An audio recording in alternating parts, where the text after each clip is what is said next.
¿Cuál es su fortaleza en su vida? La capacidad de resiliencia, ¿no? Me ha tocado vivir momentos complicados a nivel familiar. Por ejemplo, estar 15 años sin ser padre, no podíamos ser, hasta que terminamos descubriendo que mi mujer tenía trombofilia y por eso no quedaba embarazada. Y bueno, así que fui padre recién a los 47 años. ¿No? La tengo Olivia, tiene 15. Y bueno, estamos muy felices. Y la otra... O el momento más difícil de su vida. Y bueno, el momento no de debilidad, sino también de fortaleza, ¿no?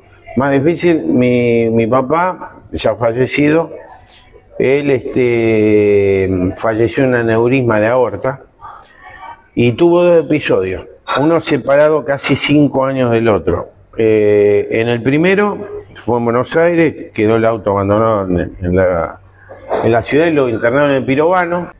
Y a los 5 años murió en mis brazos. Me llamó mi mamá, me dice, papá le agarró un ataque y voy a la casa de mi padre y estaba en un pasillo, sangre por toda la pared, parecía que lo habían agarrado a hachazo. Y era que esta vez el aneurisma había reventado y expulsó por la boca.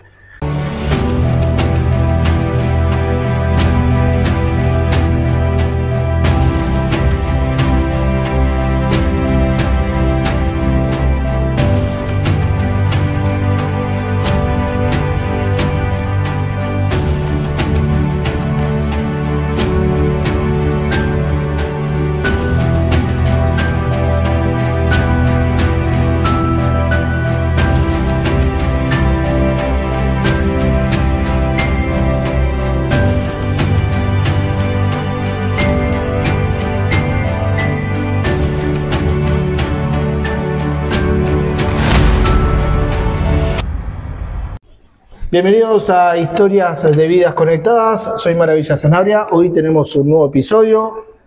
Bueno, hoy está con nosotros el señor Gustavo Cepernik, ¿no? Gustavo Colaneri Cepernik, muy conocido. Algunos cuando escuchen el apellido va a temblar, ¿no?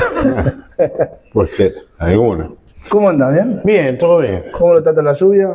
Y molesto, porque hoy viajé a Buenos Aires y bueno, la lluvia... En la ruta complicada y en la Panamericana, que está muy cargada, más complejo. Mucho riesgo, normalmente con esta lluvia. Incómodo. Uno baja, viene tensionado, baja del auto duro. Bueno, bien, lo estamos por recibir. No, espectacular. Y también, ya de entrada, le vamos a dar un premio acá, un regalo para usted, de Vinoteca El Relajo. Muchas gracias. Federico Montero, gracias por darnos el vino acá para el señor Gustavo. Oh, mirá qué lindo. Para el domingo. Muchas gracias. Previo al clásico. Previo al clásico, por supuesto. El vinito, así que, bueno. Para festejar o para matar las penas. La gente de Vinoteca que se encuentra en Rómulo Noya 859, @ El Relajo Vinoteca. Saludo, gracias Fede. Gracias por siempre darnos los obsequios para nuestros invitados.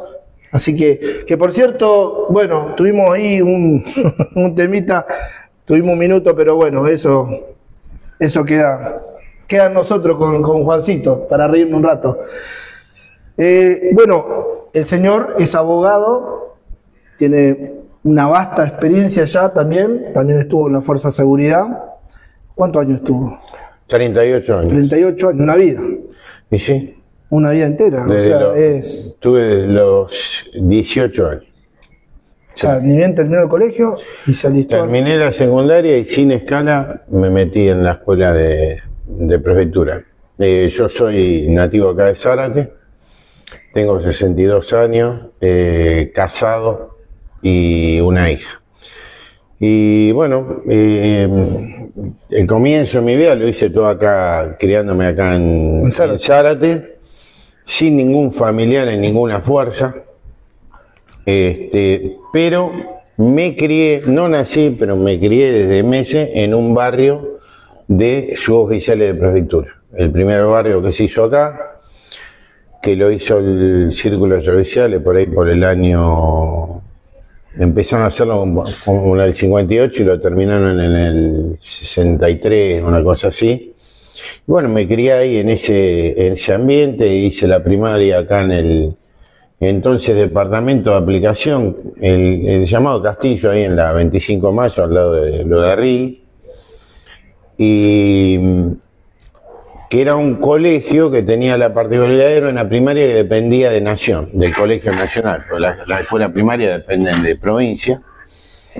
Y bueno, terminé ahí. Después para la secundaria, mis padres dijeron, vamos a hacer un test vocacional. Yo no tenía ni idea, año 75, y me llevaron a la Universidad del Museo Social Argentino, que queda en Callao de Corrientes. Bueno, me hicieron, capital. Me hicieron un test y dijeron, tiene que ser una carrera humanística. Una carrera humanística. Bueno, vengo yo y digo, voy a ir al colegio industrial. Entonces mi padre me dice, pero escúchame, el test dice que vos tenés condiciones especiales para carrera humanística. No. ¿Pero por qué? Le digo, mirá, acá Zárate Campana son industriales, es todo empresa. Claro. Y para trabajar tengo, me parece, mayor oportunidad laboral si tengo una carrera técnica. Bueno, fui al Arsenal acá en Zárate, que en esa época tenía una escuela, que ya no existe más. Ahora se llama NET número 4, pero no es eso, la de ahora es una escuela técnica más, que depende de la provincia, pero en ese momento dependía de la Dirección de Educación Naval de la Armada, y tenía unos estándares bastante estrictos. Por ejemplo, en todas las escuelas secundarias se aprobaban con 6, ahí se aprobaba con 7. O sea, era un punto más por encima. Un punto más, y después si todavía me pongo a pensar cómo me metí ahí, ¿no? Y después si tenías más de 2 materias aplazadas te daban de baja, te echaban. O sea, exigente. Exigente, nosotros empezamos 40 y nos recibimos 25. Pero el punto débil que tenía es que era solamente el ciclo básico, los 3 primeros años. Pero salía muy bien preparado técnicamente, tenía taller todos los días. Y yo me especialicé en soldadura. Me tocó vivir ahí la explosión del Arsenal, el 17 de octubre de 1976. ¿Cómo es eso? El 17 de octubre de 1976 a la 1 de la mañana explotó el Arsenal. Hasta hoy nadie tiene muy en claro ¿Qué es lo que pasó? Qué es lo que pasó, 1000 hipótesis, pero bueno, a mí en lo personal, yo estaba en la casa de mis abuelos, que quedan de acá a 3 cuadras del Arsenal en línea recta, unas 8. Mirá, ¿hubo víctimas algo o no? Sí, hubo víctimas, y fue una explosión que estaba mirando la tele y casi más me caigo del sofá. Salgo a la terraza y miro para el norte y veo un hongo, así como una explosión nuclear. Yo tenía 13 años, yo dije, se armó una guerra atómica. Mirá, un pibe, ¿no? Sí, obvio. Y bueno, toda la gente en la calle, y toda la ciudad, el centro lleno de tierra y pedazos como cascotes. Los cascotes eran pedazos de trotil. Y hubo, en teoría, 2 muertos en el Arsenal. No voy a entrar en detalle, pero... Sí. Y 4 afuera. Entre ellos una mujer embarazada que le cayó una viga en la pierna y la mató. Bueno, vivimos eso, que eso implicó que no tengamos vacaciones. Del 76 al 77 no tuvimos vacaciones. Estuvimos trabajando, removiendo escombros. Lo único que no se cayó fue la escuela. Mirá. Y el taller donde estaba yo, que se cortó la carga. Convengamos que el Arsenal lo fundó Sarmiento 16 de diciembre de 1872, y pared de 45, se cortó y se corrió 30 centímetros, y así estuvimos 2 años. Todos los alumnos tuvieron que ir a... Todos tuvimos que ir a trabajar, trabajamos tipo egipcio, o sea, con un casco eso de soldado, éramos chicos, y removiendo escombros, todo. Haciendo un trabajo que nunca se imaginó. No, pero buena enseñanza, sí, ¿no? Sí, por supuesto. Bueno, la cuestión que nos recibimos de los 40 a 25, muy buen nivel, y en esa época la Armada ofrecía a todo el mundo quedarse a trabajar como personal civil. Bueno, me quedé trabajando, mis padres no querían saber nada, porque tenían miedo que yo deje la secundaria. Entonces me quedé ahí, soldaba bomba de aviación, torpedo, bomba de aviación de ejercicio de 500 kilos, 250, espada, torpedo antisubmarino de ejercicio, bueno, de todo soldábamos, mástiles, la mitad de los mástiles que hay en las escuelas acá en Zárate se hicieron al Arsenal. Y bueno, me quedé trabajando de 6 a 14 ahí. Y la condición que me pusieron mis padres era que no dejé de estudiar. Entonces fui a terminar la secundaria nocturno al Colegio Industrial de Zárate. O sea, trabajabas toda la mañana. De 6 a 14 y después en la noche estudiabas. De 18 a 22:45 al Colegio Industrial. ¿Con qué edad, si se puede saber? Y más o menos. Empecé a trabajar a los 15. O sea, joven, un chico. A los 15, sí. Y bueno, trabajé hasta que terminó sexto año. Y ahí me decidí, en un momento había pensado en estudiar ingeniería, ligado con esto, y dije, claro, no, voy a entrar en la prefectura. Y uno dice, si trabajaba en el Arsenal de la Marina, ¿por qué no fuiste a la Marina? Claro. Quizá por una comodidad, porque la prefectura me quedaba acá. Me crié en un barrio de suboficiales de prefectura, mis amigos eran... Todos los matrimonios, el 80% eran de la misma edad de mi viejo y los hijos de la misma edad mía, de claro, mi hermano. Como que se criaron todos mismos. Y bueno, y entró mi vecino al lado, Gustavo Elfanti, mi gran amigo, al lado de casa. Él dijo, voy a entrar, yo también. Y bueno, y entramos acá y estuvimos 3 años ahí. Régimen interno, duro, nada que ver con lo que... Con lo que es ahora, hoy. No, con lo que es ahora... que yo no entendía por qué utilidad tenían un montón de cosas, de mucha exigencia psicológica. Había que aguantar esa época, ¿no? Había que aguantar y yo no le encontraba sentido. No le encontraba sentido, no sé para qué, pero a mí me sirvió para valorar las cosas de mi casa, que yo no valoraba. Por ejemplo... Mi mamá me hacía un café con leche, yo lo veía con nata, con gordura, le digo, no lo quiero. Antes de entrar, ¿no? Sí. ¿Por qué? No, porque... No. Bueno, ¿para qué te lo saco? Claro, típico nene malcriado. Me lo sacaba, sí. Bueno, ya está. No lo tomo igual. Bueno, te hago uno nuevo. Acá. Olvídate. Con pelo, con lo que sea, tomaba. Mate cocido con leche siempre lo dio. Qué locura. ¿Eso fue la enseñanza que te dejó?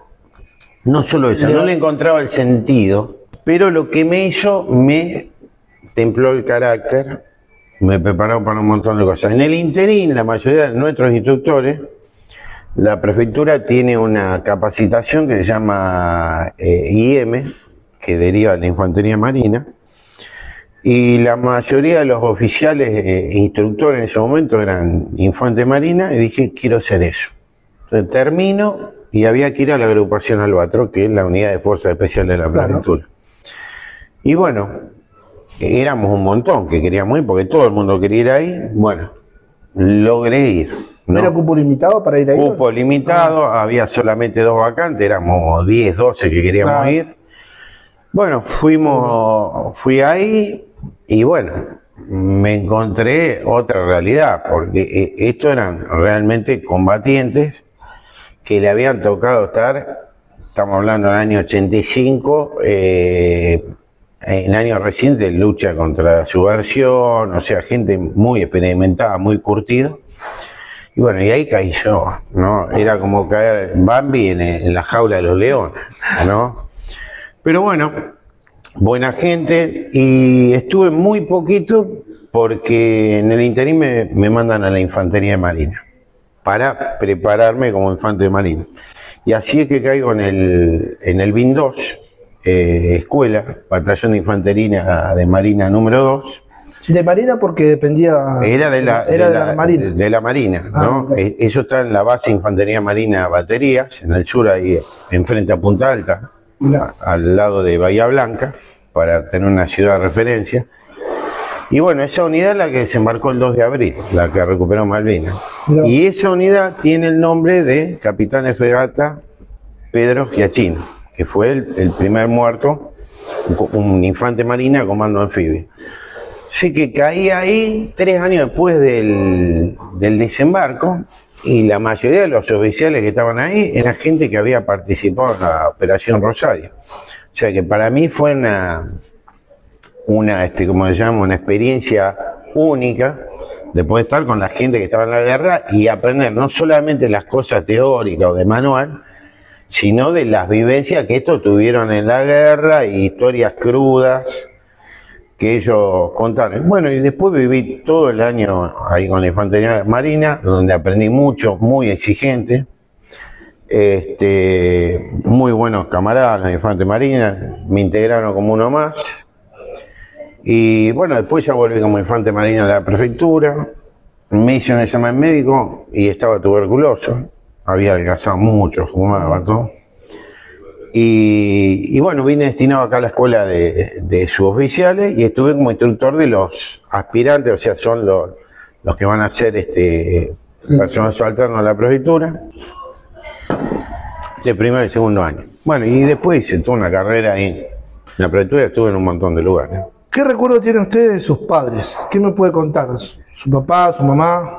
Bueno, mi mamá docente, de acá zarateño, de Villa Florida, y mi papá vive acá a la vuelta, también zarateño.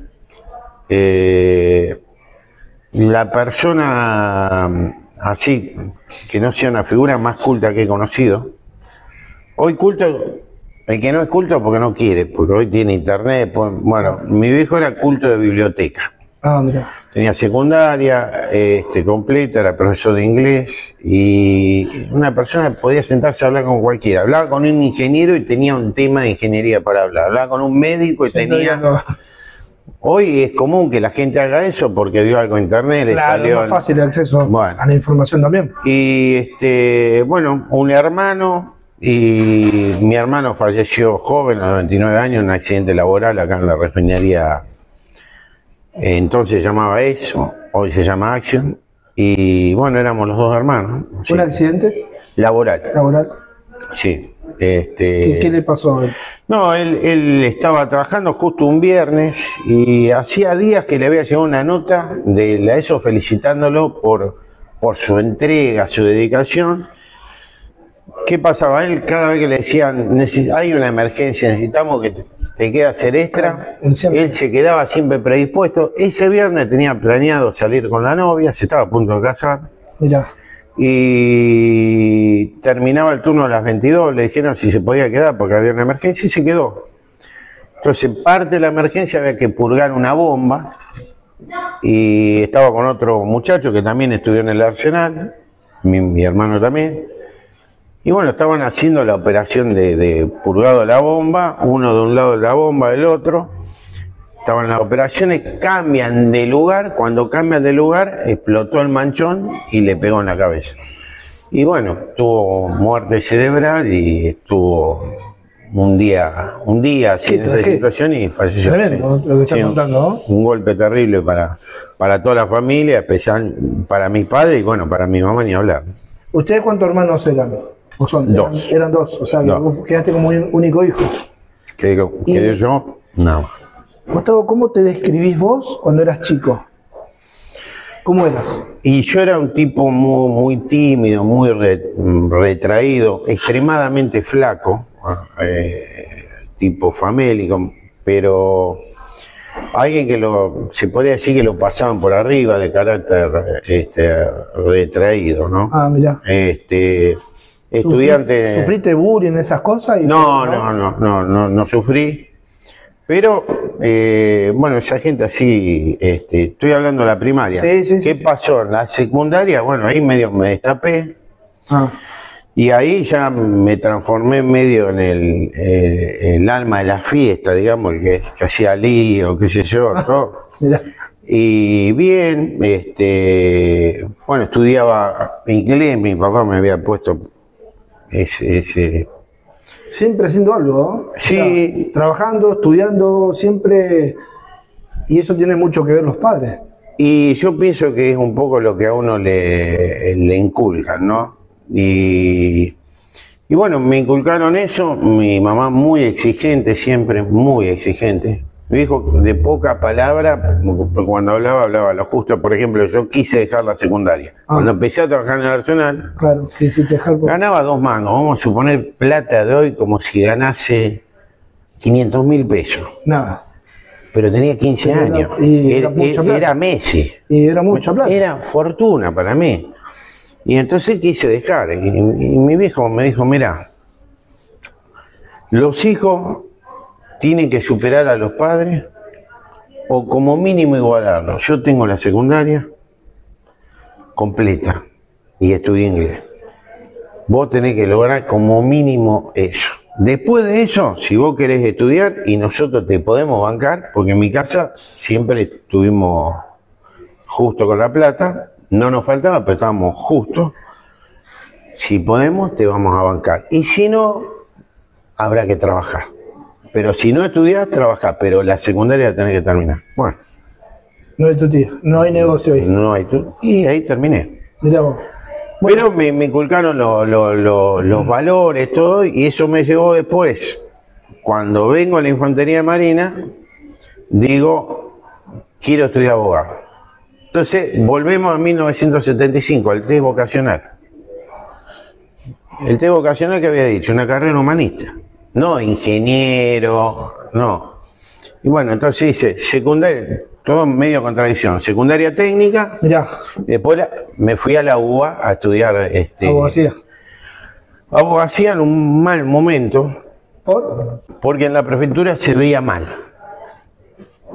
Se veía mal. ¿Estudiar abogacía? Claro, de hecho, no, estudiar cualquier cosa. Entonces una vez ¿Por qué? ¿Porque me agarró un jefe? No, por eso le digo, no, porque me dice, mire, será algo simple. Si usted quiere estudiar abogado, me parece muy buena idea, pero se tiene que ir de la prefectura. ¿Ah, sí? Usted entró acá para ser oficial de prefectura. O sea, era como un sacerdocio de educación exclusiva. No podía hacer otra cosa que sea oficial de la prefectura. No se consideraba como un aporte, era como bigamia. Estamos hablando hace mucho tiempo atrás, para la gente que por ahí no entiende. Sí, estoy hablando principio de la década del 80. Entonces, vengo acá a las escuelas oficiales, si yo pedía, y había algo que ya estaba establecido, si uno pedía, en esa época había que pedir autorización para todo. Hasta ¿no? para casarte. Para casarte, pero para estudiar. Si yo pedía autorización, lo que hacían, automáticamente te sacaban de traslado a un destino donde no podías estudiar. O sea... Entonces, si yo decía, che, mire, solicito autorización porque voy a estudiar en la UBA, pum, bueno, te mandaban a San Julián. ¿De Castillo? No, era para que no estudie, para que comprenda que vos tenés que quedar exclusivamente eso. Mirá. Entonces yo, era una risa, estudié en la clandestinidad. O sea, no se puede hacer. Tuve apoyo de gente, oficiales y jefes que me apoyaron, pero no oficialmente. O sea, en silencio. En silencio, y de hecho yo pido así informalmente para estudiar, y el director dijo no. Entonces vine y no pude estudiar. Mi jefe, actual prefecto mayor retirado Alto Redondo, todo el año le insistió, no, pero este pibe se quiere superar, hay que autorizar, hasta que al otro año me autorizó. Y bueno, y ahí me puse a estudiar. Y ahí le encontré utilidad a la preparación que hice como cadete. Porque yo creía que los únicos que te buscaban desalentar que vos te vayas eran cuando era cadete, que un instructor te decía, si usted no se la aguanta, pida la baja, váyase.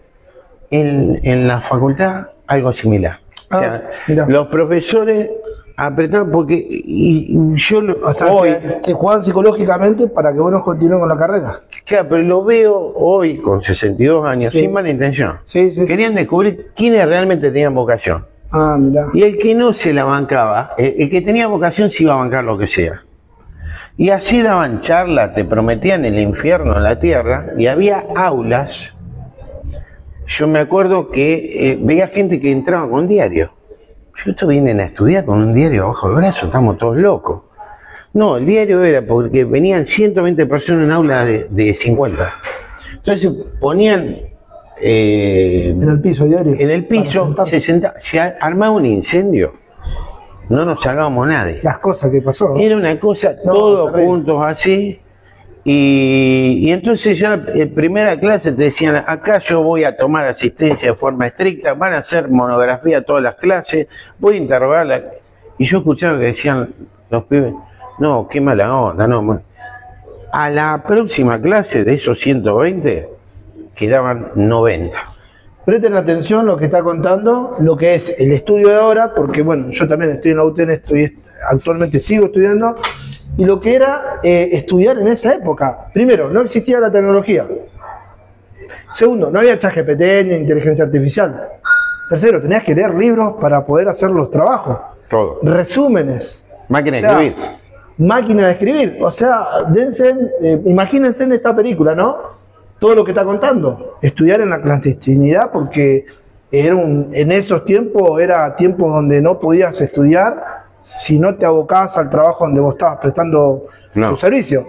Y nos está contando en la UBA encima de esto, ¿no? En la Universidad o sea, de Buenos Aires. Si hoy es exigente para algunos, imagínense lo que era ser abogado en esa época. No, y después anécdota, uno dice, ¿qué importancia tiene la UBA? ¿Por qué no estudian en otra facultad?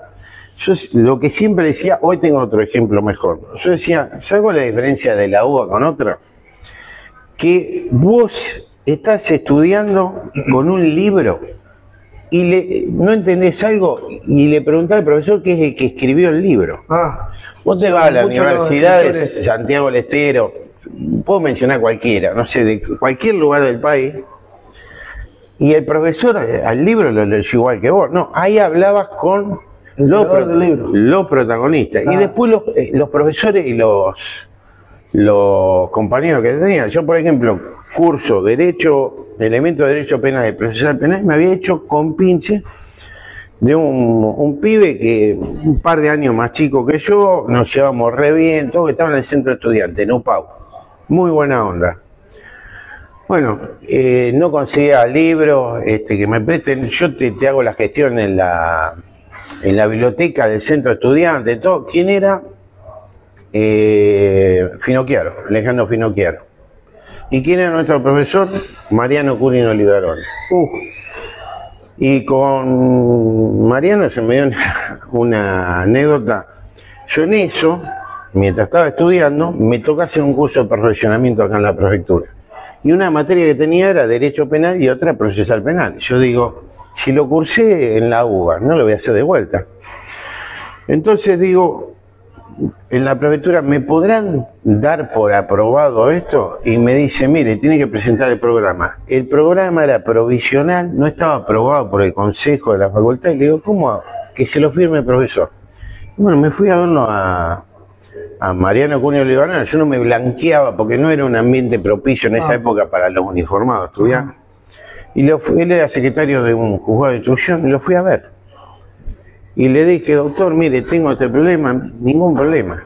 Él y Mariano Vergés, que es el de la causa de Escuela de Yoga, que era prosecretario de otro juzgado, me firmaron los dos y gracias a eso logré aprobar. Vamos a hablar un poco, ya que lo tenemos ahora, vamos a hablar del trabajo en equipo, ¿no? Usted lideró equipos. ¿Y cómo es trabajar en equipo para usted? Bueno, en la actividad, en cualquier actividad, pero en la que yo más me desarrollé, que es la actividad en la prefectura, el trabajo en equipo es fundamental.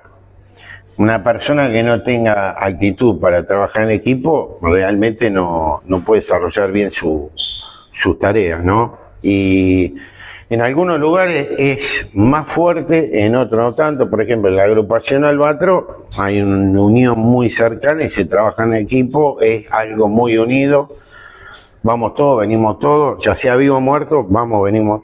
Se trabaja mucho en equipo, pero yo diría que en todos lados se trabaja en equipo. Ahora, lo que he notado, y eso es algo que no se puede dejar de lado, independientemente de los avances tecnológicos, que van cambiando modalidades, lo que ha cambiado para mal, y que es un tema grave, transversal, es la crisis de liderazgo. La crisis de liderazgo. De liderazgo.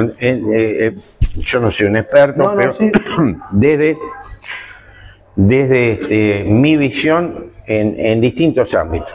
O sea, crisis de liderazgo a nivel político, o sea, nos ponemos a comparar políticos de ahora, el partido que sea, con gente de la generación del 80, por decir algo, no hay gente de líderes en cuanto a autoridad moral, autoridad profesional, al proyecto inspirador que llevan adelante. No hay gente que hoy está mucho el yo. O sea, yo hago algo para destacarme, soy yo, soy Gustavo, soy el mejor, y me olvido de mi equipo. Entonces, eso yo lo veo. Hoy hay una crisis de liderazgo en todos los ámbitos, desde lo más elevado a lo más básico. Por ejemplo, yo me retiré ahora, fin de año cumplo 6 años, soy consultor marítimo portuario, además de abogado, y trato de trabajar el tema portuario, entre ellos capacitación. Sí. Y después, como me especialicé mucho en el tema de seguridad, también hago consultorías en country, barrio cerrado. Bueno, me contrata una empresa de seguridad para darle capacitación a sus vigiladores. Bueno, le doy las cosas básicas, delitos, lo que tiene que ver así, y hablando entre mate y mate, empiezo, la gente cuando uno le entra y le llega, entra en confianza. Entra en confianza y en el recreo, lo que sea, empiezan a hablar, y no, esto, el otro. Bueno, ¿qué descubrí?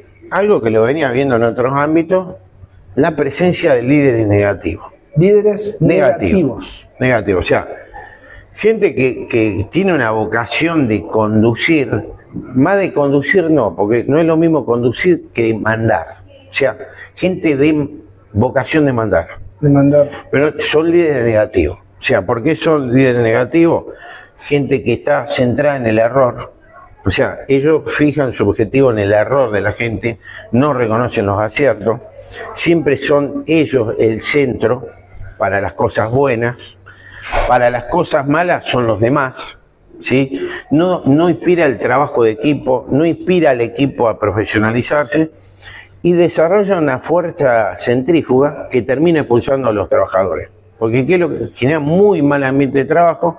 Entonces, si bien no me habían contratado para eso, dije, hablo con el dueño de la empresa, digo, yo le tengo que dar a esta gente un par de charlas sobre el liderazgo. Porque acá esto está faltando, o sea, sobre lo que es ser un jefe y lo que es ser un líder, ¿sí? El jefe está más enfocado, que no es malo, pero más a la labor burocrática, rutinaria, pasarme el papel. Y por ahí tiene ese hándicap que puede maltratar a la gente y no va a pasar nada. Ahora, el líder es el que prepara a su equipo y lo conduce para situaciones críticas. O sea, para la situación crítica. Y el equipo le va a responder. Porque, como se dice en el dicho popular, en la cancha se ven los pingos. O sea, yo vengo acá, grito, ustedes son toda una basura, estoy rodeado de estúpidos, ustedes no sirven para nada, vos te equivocaste, vos, el único que sirve soy yo. Y no me mirás así porque te voy a echar, y la gente cumple. Ahora, mañana se arma un incendio acá, yo salgo corriendo, me esguinzo el tobillo, no puedo caminar, y la gente sale todos corriendo, y ninguno se va a preocupar en venir a ayudarme. ¿Por qué? Porque en ese momento pudieron mostrar lo que era, ¿sí? Y demostrarme a mí que me seguían simplemente por coacción o por intimidación. En cambio, cuando uno es líder, logra que ese equipo le responda en esa situación límite. Entonces uno se cayó y por ahí entra medio equipo a riesgo de su vida, por dar un ejemplo concreto, a salvarlo, ¿no? Entonces encontramos eso de que no hay liderazgo, como se dice en el puerto, muchos patrones de estancia, acostumbrados a maltratar a la gente, y uno dice, no, pero este tipo me controla a los vigiladores, estén todos bien uniformados, que siguen horario y estén todos parados como granaderos. Bien, qué bien, pero lo importante no son ni modelos ni granaderos, lo importante que es dar seguridad, ¿lo dan?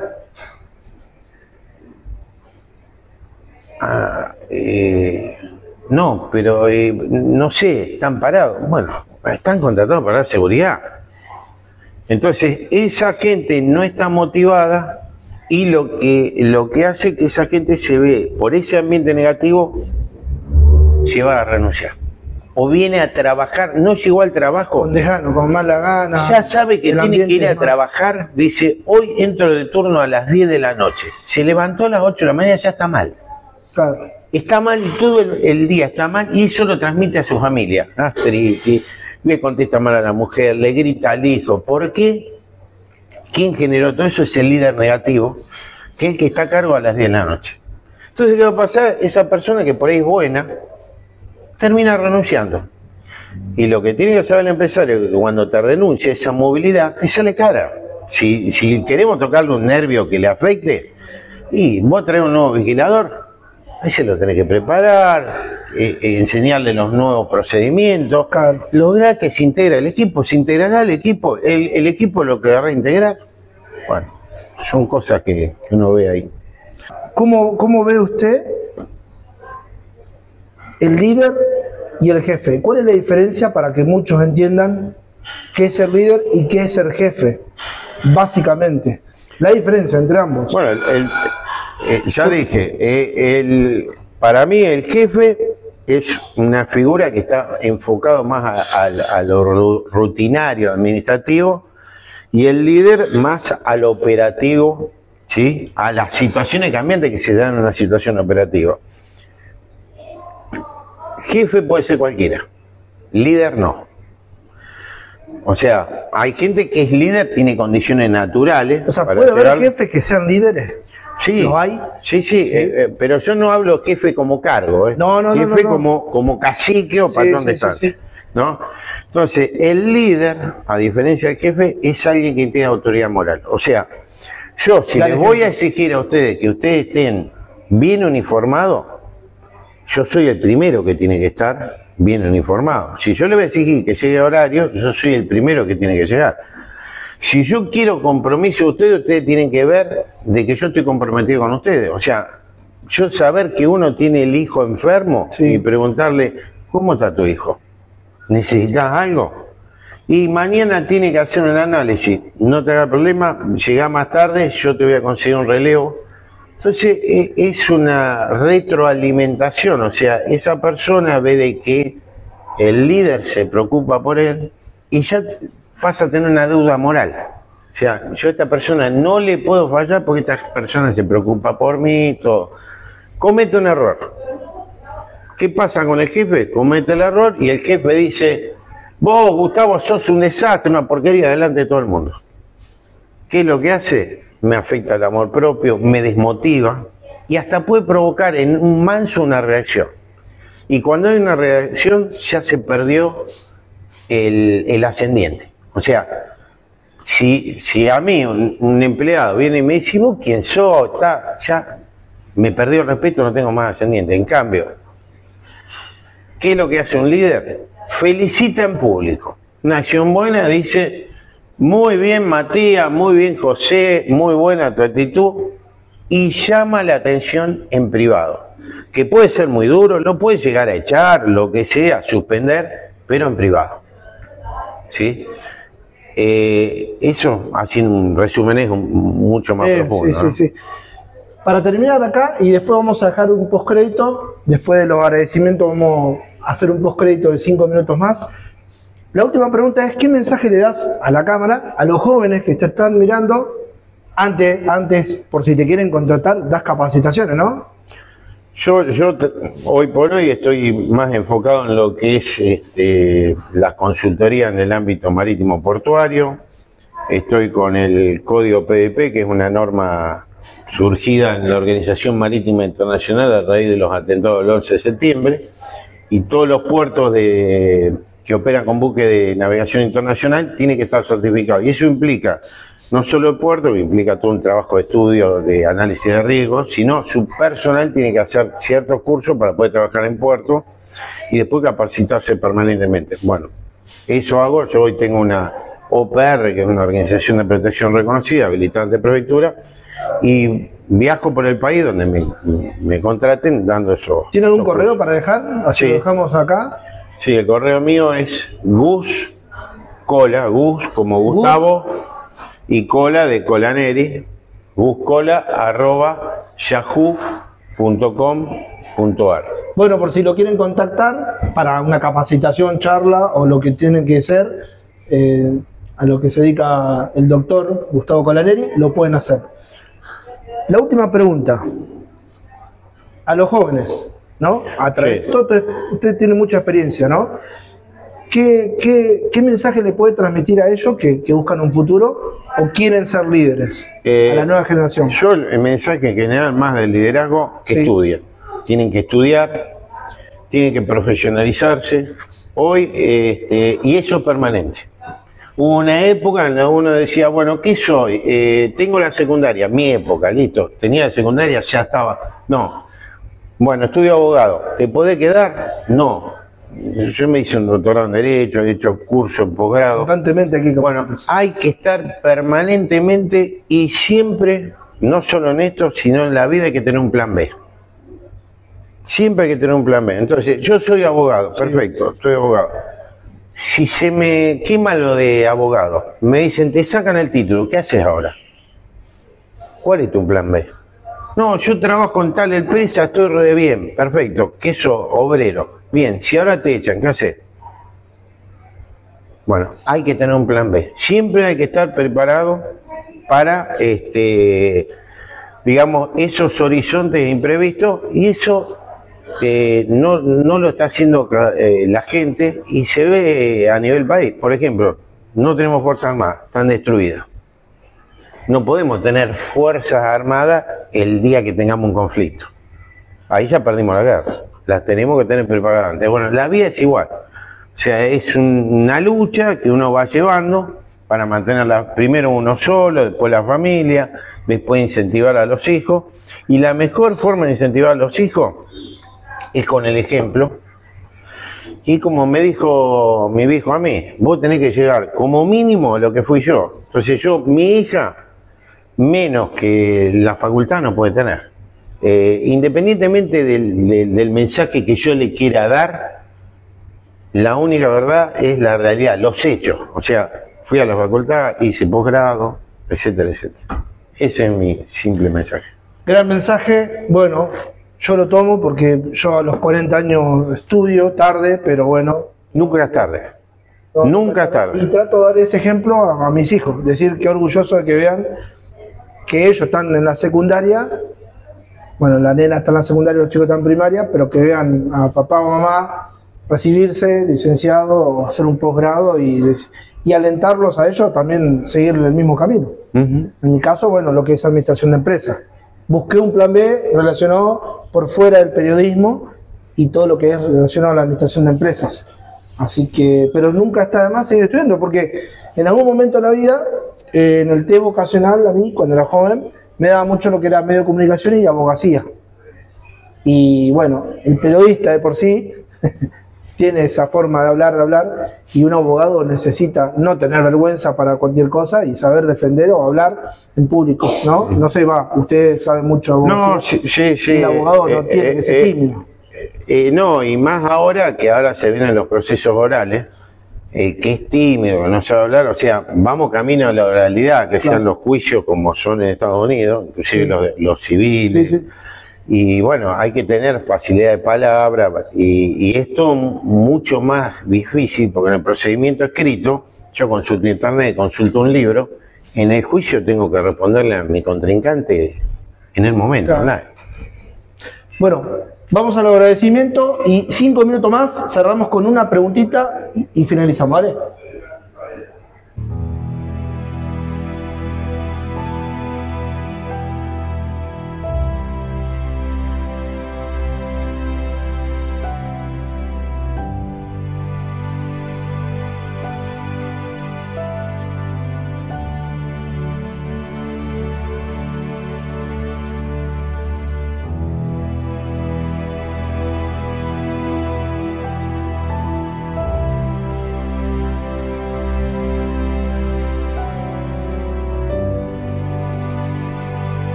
Bueno, estamos en los postcréditos, el final del final.